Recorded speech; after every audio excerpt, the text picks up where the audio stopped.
Eu já sabia que este tema, ele geraria algumas questões.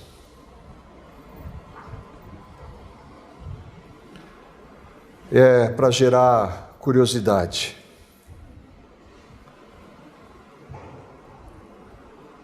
Tem tudo a ver com o que nós vamos tratar, especialmente com a palavra de Deus que fala da soberania e do poder de Deus.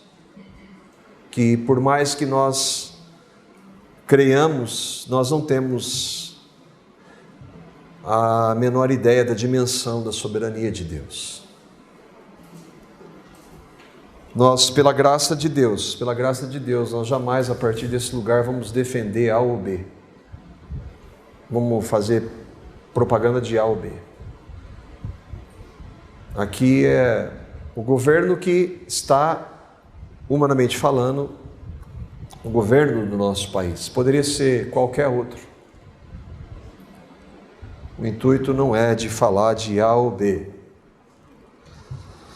Essa semana eu ouvi um estudo de um pastor americano chamado Mark Dever, e ele lembrava das últimas eleições nos Estados Unidos.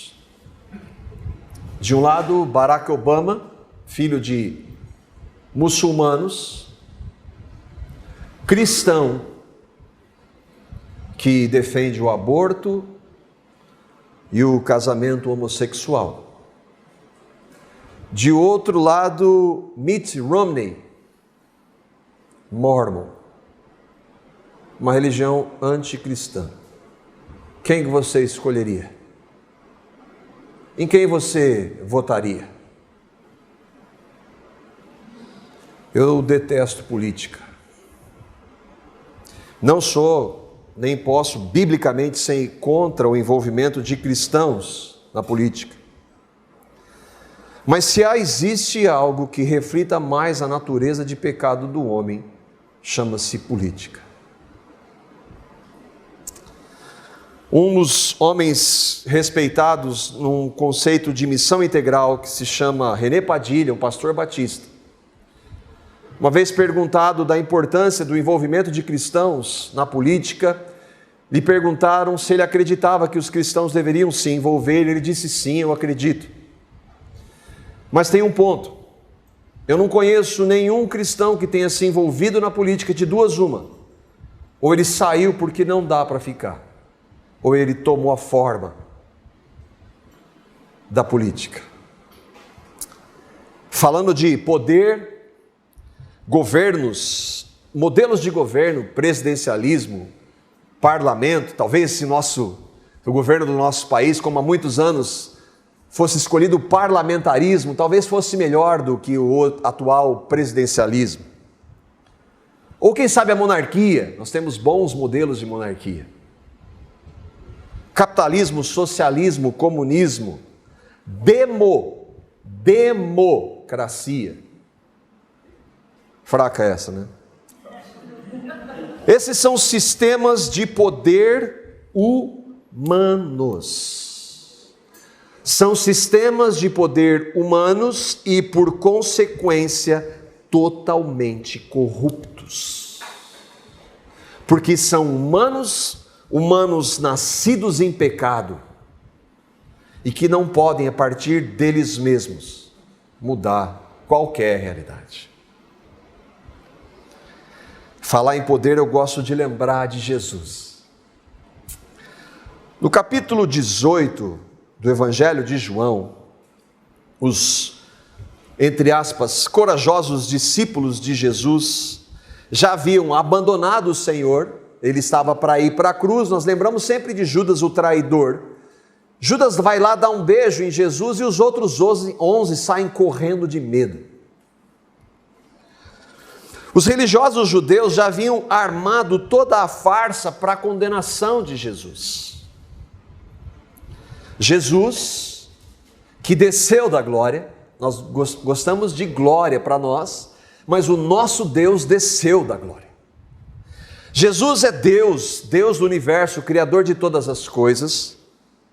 Estava diante de um homem comprovadamente citado na história, chamado Pôncio Pilatos. Ele era procurador ou um governador do estado da Judéia, que estava debaixo de um domínio um dos maiores, se não o maior império de toda a história, o Império Romano. O Império Romano que dominava os judeus. Esse Pilatos, em João capítulo 18, versículos 33 a 37, há uma conversa ali. Pilatos então voltou para o pretório era a casa do governador, ou considerado também um quartel-general, e eram tomadas ali decisões administrativas, políticas, que era o que estava acontecendo no caso de Jesus. Ele chamou Jesus e perguntou: você é o rei dos judeus?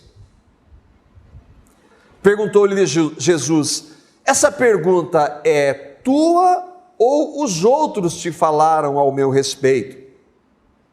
Respondeu Pilatos: acaso eu sou judeu? Foram o seu povo e os chefes dos sacerdotes, a voz do povo é a voz de Deus, né? Que entregaram você a mim, religião e a voz do povo. O que é que você fez? Pilatos está perguntando para Jesus. E Jesus diz: o meu reino não é deste mundo. Se fosse, os meus servos lutariam para impedir que os judeus me prendessem. Mas agora, o meu reino não é daqui. E Pilatos ironiza e, de forma sarcástica, diz: você é rei? Jesus estava sendo injustamente julgado pela autoridade local.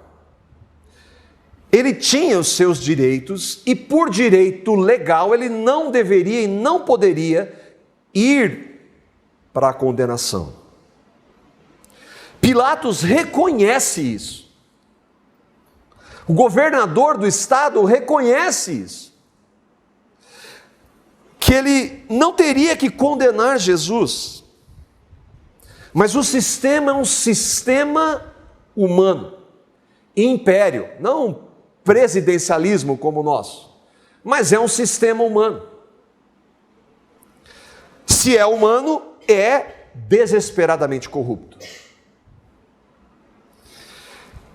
Pilatos, então, por política, por popularidade e poder, vê uma brecha na lei, chamada Barrabás, no caso. Barrabás, um homem que Pilatos sabia que era um bandido e assassino e que estava no lugar certo, que era na prisão. Ele libera Barrabás e manda açoitar Jesus. Os soldados romanos fazem piada de Jesus, colocam coroa, já que ele é rei. Você é rei, então vamos colocar uma coroa do seu nível. Mas Pilatos, com a consciência pesada, a mulher dele, aliás, por isso que a palavra diz, né, até do ímpio, né, a mulher é ajudadora, foi lá, aconselhou: olha, cuidado com esse homem, não põe a mão nele. Mas Pilatos está preocupado com popularidade, poder. Mesmo assim, ele tenta com os judeus. Pilatos fala: mas o que esse homem fez? Mas a religião quer Jesus na cruz.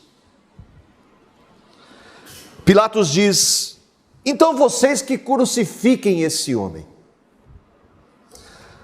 No capítulo 19, um pouco à frente de João, os versículos 7 a 11, Pilatos falou: crucifica o homem, o problema é de vocês, não é meu. Os judeus insistiram: Nós temos uma lei, e de acordo com essa lei, ele deve morrer, porque se declarou filho de Deus. E se Pilatos já estava com medo nessa hora então, ao ouvir isso, Pilatos ficou ainda mais amedrontado.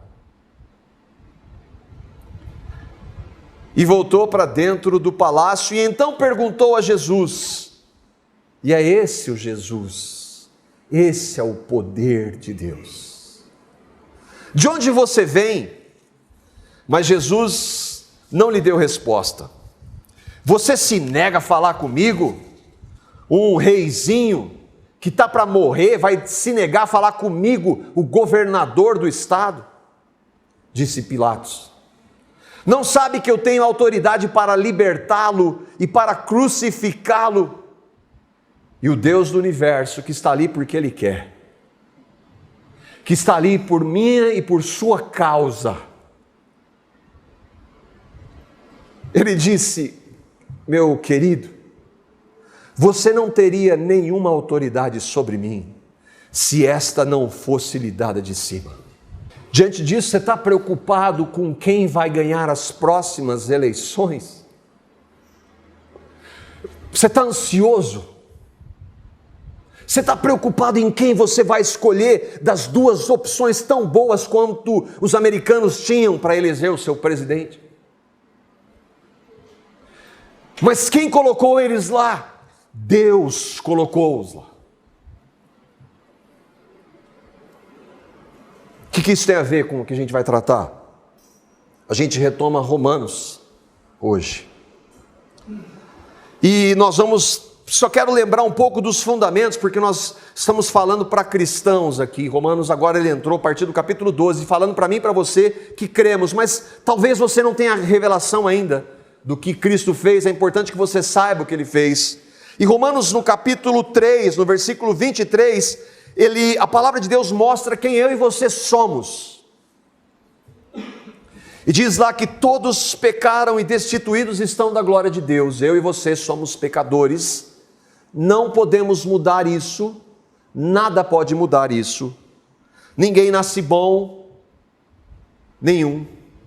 O sistema corrupto humano é porque são pessoas corruptas de nascença. E eu e você fazemos parte desta realidade, a não ser que Cristo a transforme, porque senão eu e você metralhamos os políticos, e se não fosse Cristo nós faríamos exatamente a mesma coisa. Nós somos pecadores. No versículo 20, aí nós então tentamos maquiar com a religião, ou com atos de bondade. Eu quero estar na política para poder fazer alguma coisa boa para as pessoas. Aí a palavra de Deus vai dizer em Romanos capítulo 3, versículo 20, visto que ninguém será justificado diante dele, Deus, pelas obras da lei, em razão de que pela lei veio o pleno conhecimento do pecado, ou seja, nós somos pecadores, nascemos pecadores, não adianta tentar obedecer algumas coisas, fazer algumas coisas boas para ganhar de Deus algo em troca, porque isso Ele não aceita. Ninguém pode mudar o seu estado de pecado, nem religião, nem ações, sejam elas quais forem, sejam elas mais bonitas possíveis. Nós não podem mudar. Nós somos pecadores, os nossos atos não podem mudar-nos. Mas então tem uma solução que é Cristo. Versículo 24 do capítulo 3, diz que nós somos justificados gratuitamente por sua graça, por meio da redenção que há em Cristo Jesus, ainda sendo pecadores, mesmo sendo pecadores, não buscando, não querendo Deus, Deus se fez homem, deixou a sua glória, a glória que nós buscamos, Ele deixou por amor a nós, e lá na cruz, tratou com o nosso pecado. Você crê nisso? Você tem certeza disso? Nós somos salvos pela graça. Se depender de algo nosso, nós estamos condenados. Só Deus em Cristo pode mudar o homem, e isso é pela graça dele. E depois nós vimos, aí alguns vão dizer, então já que é por graça, é graça, você não faz nada para merecer, você não tem condição, então, já que é pela graça, vamos viver no pecado, porque não muda O que eu faço, eu deixo de fazer, se é pela graça. Mas aí nós estamos entendendo a palavra, estudando toda a palavra, e vamos ver que não é isso que essa palavra diz, Romanos 6, versículos 1 a 2. Diz lá que para aqueles que porventura possam pensar isso, quem pensa isso e vive na prática do pecado, nunca creu na graça de verdade. Diz lá, então, que diremos então? Vamos continuar pecando para que essa graça pela qual nós fomos salvos, ela aumente? E Paulo não deixa brecha para esse tipo de pensamento, ele diz, de maneira nenhuma.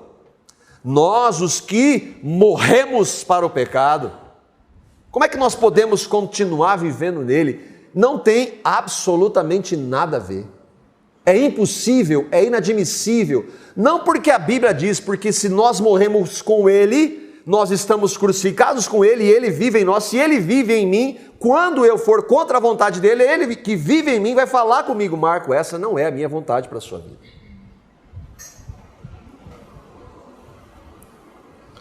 E nós falamos também, nos versículos 6 a 8, o que Cristo veio fazer, aí do capítulo 6, que diz, nós sabemos que o nosso velho homem foi crucificado com ele, para quê?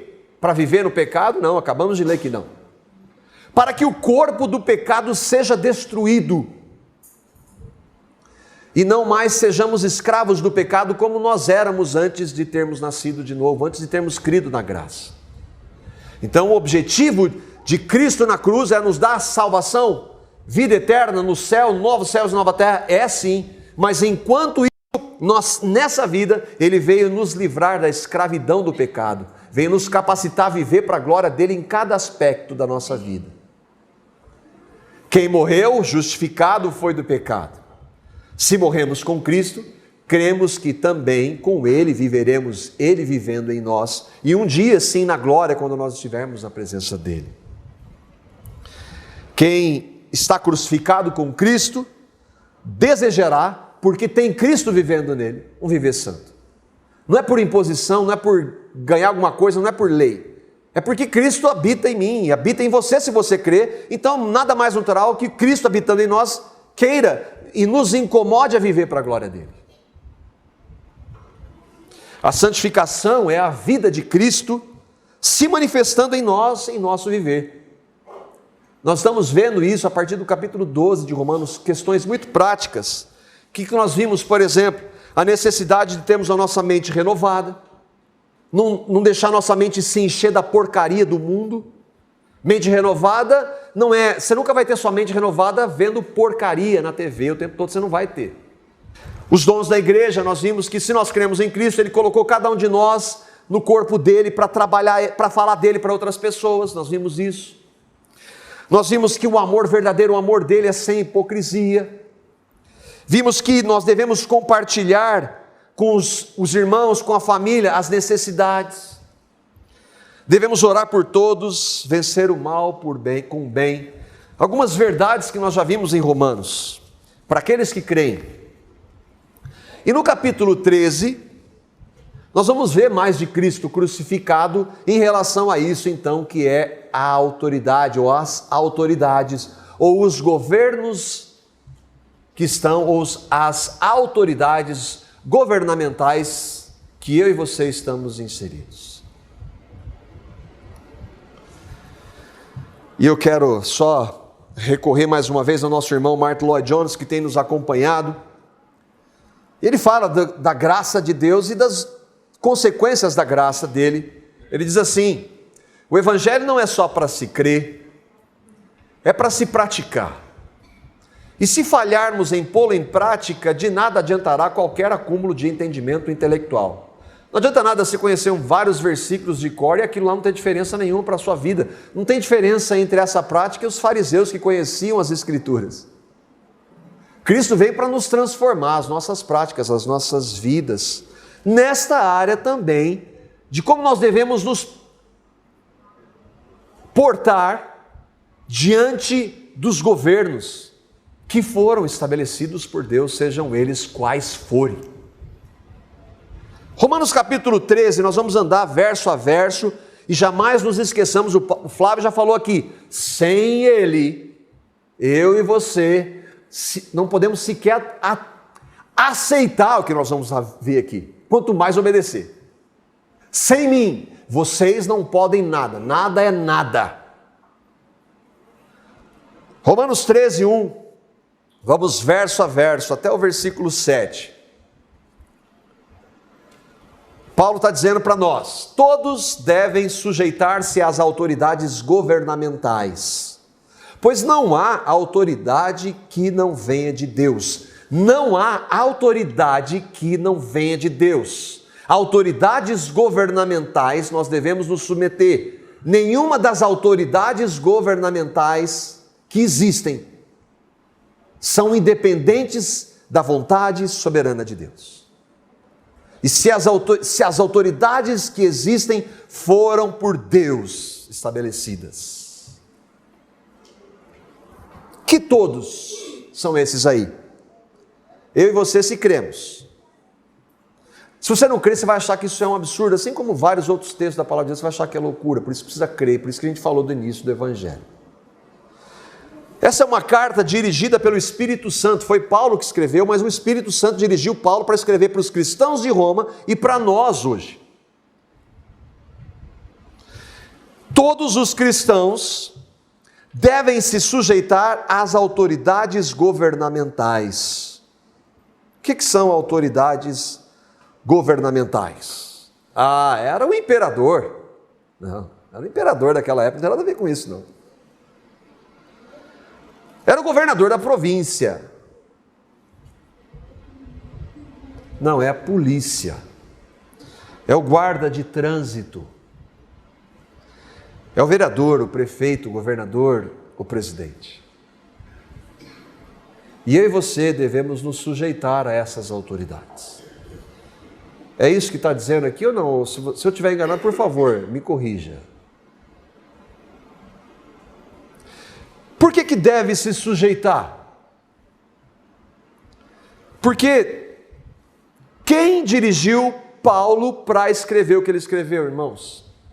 O Espírito Santo. O Espírito Santo que habita em nós. Quando eu digo que eu estou crucificado com Cristo e vivo não mais eu, mas Cristo vive em mim, o Espírito Santo habita em mim. O Espírito Santo fala comigo, conquanto hoje haja muitas revelações. O Espírito Santo fala pela palavra dele, ele é o autor da palavra e ele está falando, Deus soberano está falando para mim e para você que cremos que nós devemos nos sujeitar às autoridades governamentais. Primeira razão é porque o meu Salvador, que é meu Senhor, porque Senhor é o dono, a quem eu amo, diz assim: você me ama se você obedecer os meus mandamentos. Ué, isso é lei? Não, isso é João dizendo para cristãos. Ele manda, não porque é um déspota, mas porque é o melhor, a gente vai ver. O segundo é por causa do testemunho. Eu sou cristão. Mas quando eu ultrapasso o semáforo, o sinal vermelho, eu vejo que lá está um guarda municipal, ele me viu, eu vou lá e aí aquela autoridade, olha.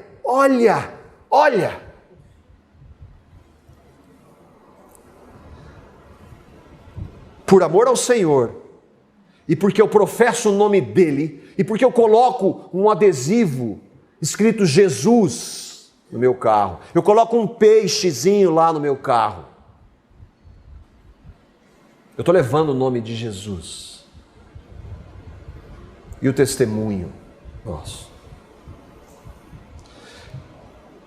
Segundo, por causa do testemunho. E terceiro, por quê? Pois não há autoridade que não venha de Deus. As autoridades que existem foram por eles estabelecidas. Collor de Mello? Lula? Dilma? Fernando Henrique Cardoso? Estabelecidos por Deus. O profeta Daniel, capítulo 2, a palavra ela é demais. O profeta Daniel, no capítulo 2, versículos 20 a 21, ele está diante do imperador da Babilônia, que tinha invadido Jerusalém, arrebentado com tudo.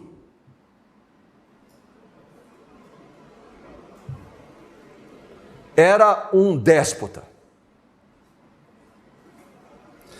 Daniel, mas esse déspota, porque Deus colocou ele lá, colocou na mente dele uma coisa que ele não conseguia achar a resposta. E chamou todo mundo que entendia das artes do governo dele. E ninguém respondia, então mata todo mundo. Mas tinha um homem de Deus chamado Daniel. E aí, ele vai chegar, Daniel capítulo 2, versículos 20 e 21, e vai dizer para esse homem que acha que ele está lá porque ele tem muito poder.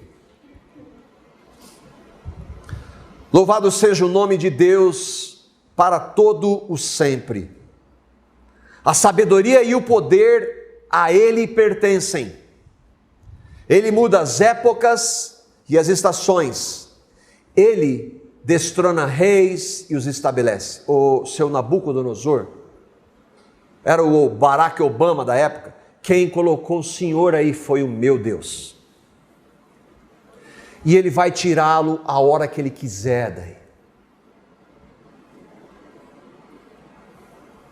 A gente deve se sujeitar às autoridades? Ou não? Sujeitar às autoridades como a do Brasil? 1 Pedro, capítulo 2, versículos 13 a 19. Por que sujeitar às autoridades? Além dessas razões que nós estamos vendo, e que, como é palavra de Deus, o que Daniel fala, dirigido pelo Espírito, o que Paulo escreve, dirigido pelo Espírito, o que Pedro escreve, dirigido pelo Espírito, se é o mesmo Espírito, é a mesma coisa. 1 Pedro, capítulo 2, versículos 13 a 19, nós vamos andar um pouquinho nele. Por causa do Senhor, lembra que toda autoridade governamental foi estabelecida por Deus, e nós devemos nos submeter a elas. Então, por causa do Senhor, Pedro está dizendo para nós, cristãos, sujeitem-se a toda a autoridade constituída entre os homens. Seja o rei, seja o presidente, governador, vereador, guarda. Seja o rei como a autoridade suprema no contexto deles, seja aos governantes, como por ele enviados para punir os que praticam o mal e honrar os que praticam o bem. As autoridades foram colocadas por Deus, todas elas, com o propósito de, ainda que de maneira falha, limitada, estabelecer uma ordem. Porque quando eu e você temos a compreensão do que é um homem, o coração do homem, vamos deixar um sistema de governo, a anarquia, e aí nós vamos ver o que é o homem. Ele continua, pois é da vontade de Deus que praticando o bem, então olha só, mesmo nessa situação, mesmo nesse governo que é anticristão, eu praticando o bem, vocês silenciem a ignorância dos insensatos, que são aqueles que não creem. Vivam como pessoas livres, mas não usem da liberdade como desculpa para fazer o mal. Eu estou na graça, eu não estou mais debaixo da lei. Vivam como servos de Deus. Tratem a todos com o devido respeito. Amem os irmãos, temam a Deus e honrem o rei. Escravos, olha aqui, escravos. Escravos não tinham direito, poder, salário. Olha o que ele está dizendo para escravos. Sujeitem-se aos seus senhores com todo o respeito. A gente quer a abolição. Graças a Deus que na soberania ela veio. Mas naquele contexto Deus não disse para mudar, conquanto na sua soberania não fosse a vontade dele. Sujeitem-se aos seus senhores com todo respeito, e aqui é o ponto, não apenas aos bons e amáveis, mas também aos maus. Sujeitem-se às autoridades governamentais, não somente às boas, mas às más. Aceita isso, a parte de Cristo. Por quê? Porque é louvável que, por motivo de sua consciência para com Deus, alguém suporte aflições, sofrendo injustamente. Esse é o propósito de Deus. Sofrendo injustamente. Eu me lembro de alguém que sofreu injustamente. Deus pagou impostos para um império que oprimia o seu povo. Os mesmos que o crucificaram injustamente, Deus pagou impostos. Onde é que está isso? Mateus 22, versículos 17 a 21. Jesus não veio causar uma revolução, não veio tomar o poder. O reino dele não é deste mundo aqui. Dize-nos, pois, qual é a tua opinião? É certo pagar imposto a César ou não? Eram os religiosos que estavam querendo pegar Jesus. E Jesus, percebendo a má intenção deles, eles não estavam interessados em aprender. Eles tinham uma má intenção. Perguntou: hipócritas, por que vocês estão me pondo à prova? Mostrem-me a moeda usada para pagar imposto. Eles lhe mostraram um denário, uma moeda da época, e ele lhes perguntou: de quem é esta imagem e esta inscrição na moeda? É de César, responderam eles. E ele lhes disse: então deem a César o que é de César, e a Deus o que é de Deus. Jesus, em outra passagem, ele paga junto com Pedro o imposto.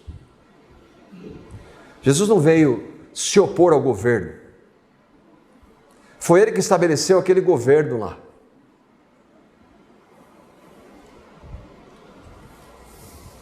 Nós, como cristãos, devemos nos submeter às autoridades. Impostos, leis de trânsito, leis de propriedade, por exemplo, software de computador. Há leis para isso. Ah, mas é muito caro. É caro, então não compra. Tem dinheiro, não compra. Porque o imposto, o software que você está usando, alguém desenvolveu. Ele vende pelo preço que ele quiser. Você gosta dele, paga por ele, como testemunho. Ah, isso é lei. Então eu conversava um tempo, quando a Carla estava fazendo a tese dela de mestrado. Faz o seguinte, pega a sua tese e deixa alguém copiar e falar que é dela, você vai achar bom. Ah, mas aí também não. Mas aí também não o quê? Está entrando um pouco mais no nosso nível agora ou não? Falando do guarda, falando do direito à propriedade, que é lei, autoridade governamental. Como é que eu e você, que professamos a Cristo, vamos nos portar diante disso? Ou isso é coisinha porca? O estacionamento, a vaga lá para os idosos, né? Molhar a mão do guarda.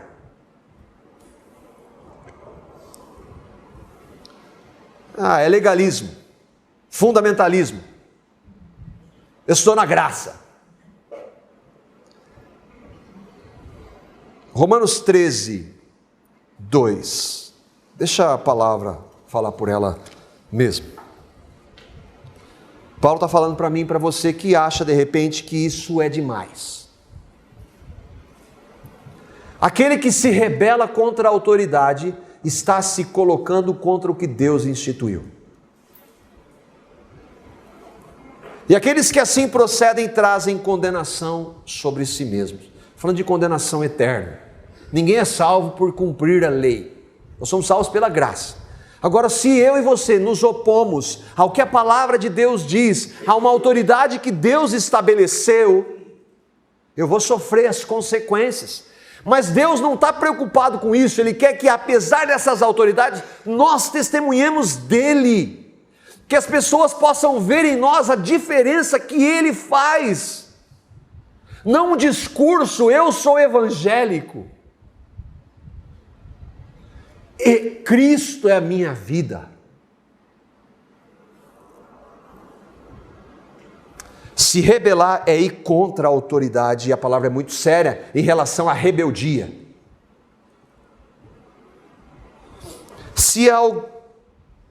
Mas espera aí, até agora você só está falando de coisa, seja autoridade, então vamos nos submeter a tudo? Não. É claro que não. Se a autoridade governamental disser que nós devemos fazer algo que queira se opor à autoridade de Deus, joga fora, mostra a vida de Cristo também nisso. Se a autoridade governamental quiser nos proibir de pregar o evangelho para os indígenas, por exemplo, se a FUNAI, não, aqui isso é cultura do branco, nós vamos pregar Jesus, não é, Rob?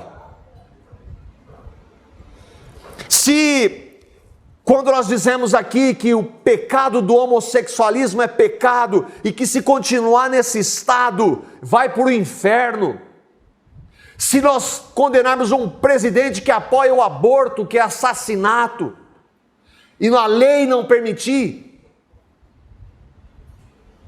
quem eu vou obedecer?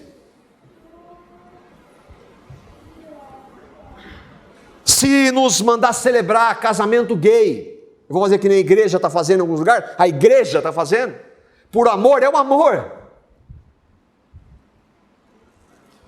E se nós nos posicionarmos contra falsas religiões, por exemplo, que tolerância é essa de dizer que o mormonismo é uma religião anticristã? É uma religião anticristã, é uma religião do inferno. Não pregam a Cristo, negam que Cristo veio em carne, e todo aquele que nega que Cristo veio em carne, esse é o espírito do anticristo. Cadê a tolerância? A gente acabou de ver Jesus chamar os fariseus de seus hipócritas. Se a lei disser que eu não posso disciplinar o meu filho de acordo com o que a palavra diz, eu vou ouvir a lei. Se a palavra diz que aquele que ama disciplina com vara, eu vou ouvir um governo déspota, que não entende nada? Não, eu amo meu filho, eu vou discipliná-lo como meu Deus diz para eu fazer. Aí já está caindo no nível, né? Está entrando um pouquinho na nossa realidade.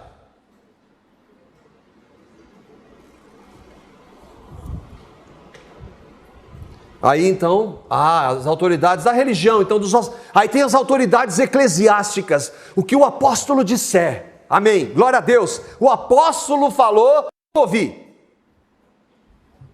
Ou isso não acontece? Ou esse bando de heresia que está aí na igreja, vem da onde? Da palavra não, porque se nós conhecêssemos a palavra, nós íamos falar, não, o que o Senhor apóstolo, pastor, fulano de tal está dizendo não tem base na palavra, a minha submissão é ao Deus da palavra. Então eu vou me submeter a todas as autoridades? Não, quando elas se colocarem contra a palavra de Deus. Irmãos, isso vai acontecer. Onde eu e você vamos estar, irmãos? Vão usar amor, tolerância. Onde eu e você vamos estar? Nós vamos negar o Jesus que nos salvou? Ou vamos morrer? Isso acontece hoje, irmãos. Tem gente morrendo por amor a Cristo hoje.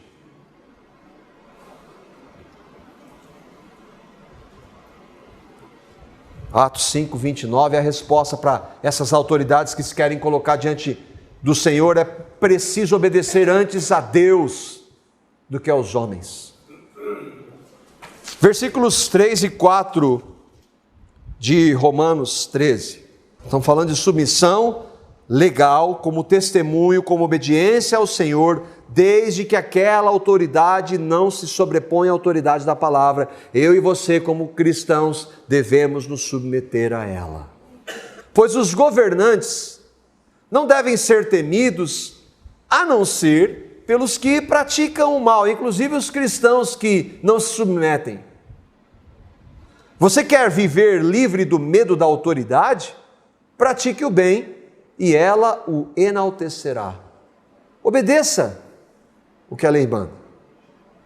pois ela é serva de Deus para o seu bem. Mas se você praticar o mal, desobedecer à lei governamental, tenha medo, vai colher as consequências. Ai, Senhor, e agora? Agora, o que você plantou, você vai colher. Porque se Deus não permitisse a autoridade, eu e você iam fazer, ia justificar os nossos erros sempre. Ela é serva de Deus. Serva de Deus. Pois ela não porta a espada sem motivo. É serva de Deus, agente da justiça, para punir quem pratica o mal. Nós devemos nos sujeitar à autoridade. Por quê? Porque o meu Senhor estabeleceu. Por causa do testemunho. E porque também, mesmo fazendo parte de outro reino, os cristãos ainda estão debaixo de governos humanos. Por isso também nós devemos obedecer. Um semáforo, por exemplo, limite de velocidade, isso é para o nosso próprio bem. Você está entendendo o que a palavra está dizendo? O imposto, ainda que tristemente, é verdade, usado para construir estádios de bilhões, onde é duro isso, mas ainda que um percentual pequeno, muitas pessoas são beneficiadas. A gente deve nos submeter por amor ao Senhor.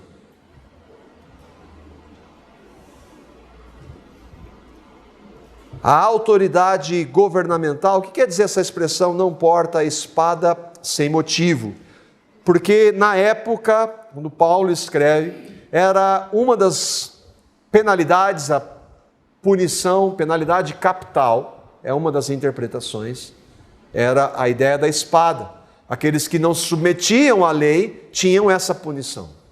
Assim como hoje em alguns países, onde há a injeção letal, por exemplo.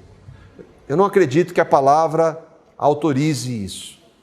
Agora, se a lei daquele país estabeleceu e nós estamos lá, a gente deve se submeter. Os versículos 5 e 7 para nós terminarmos. Portanto, eu creio que Paulo está sendo muito enfático aqui para nós. É necessário que sejamos submissos às autoridades, não apenas por causa da possibilidade de uma punição, mas também por uma questão de consciência. Diante de quem? Dos homens? Não. Diante do Senhor. Porque foi Ele que estabeleceu. Senhor, é por amor ao Senhor, por testemunho. E aí ele vai falar de maneira prática, que a gente abordou aqui. É por isso também que vocês pagam imposto, pois as autoridades estão a serviço de Deus, sempre dedicadas a esse trabalho. Deem a cada um o que lhe é devido. Não foi isso que Jesus respondeu lá para os fariseus? Foi isso que Jesus fez. Se imposto, se deve imposto, imposto. Se tributo, tributo. Se temor, temor. Respeito à autoridade. Misericórdia, eu estou falando para mim, misericórdia. Quantas vezes nós, com palavras torpes, definimos as autoridades que foram colocadas lá pelo Senhor. Temor e honra, honra. Não quer dizer que eu vá aceitar, não quer dizer que eu possa me posicionar dentro do que a lei permite contra. Vai ter no nosso contexto eleição agora. Fico com pena daqueles que vão ter que escolher, né? Mas tem ainda a possibilidade. O que nós podemos tirar disso, irmãos? Eu creio que o ponto principal é a expressão que Pedro usou lá e que Paulo está falando, por causa do Senhor, por amor ao Senhor, por testemunho. A gente vê o nome de Jesus sendo maculado por péssimos testemunhos em relação à submissão à autoridade. Eu e você erramos nisso. E o que nós devemos fazer? Ah, não, é assim mesmo. Não, não é assim não. não é pelo menos de acordo com a palavra de Deus. Devemos chegar: Senhor, tem misericórdia de mim, me perdoa, Senhor, e me capacita a honrar o teu nome nisso, para que os insensatos não tenham do que falar. É para a tua glória somente. Que o Senhor nos capacite a obedecê-lo nessa área. Lembra do que o irmão Martin Lloyd Jones, a palavra diz: o evangelho não é só um conjunto de ideias, versos decorados e que não tem aplicação na vida. Nós estamos vendo, e olha que a gente está no capítulo 13, vai até o 16 ainda, falando de muita questão prática da nossa vida. Como é que nós vamos, essa parte a gente deixa para lá?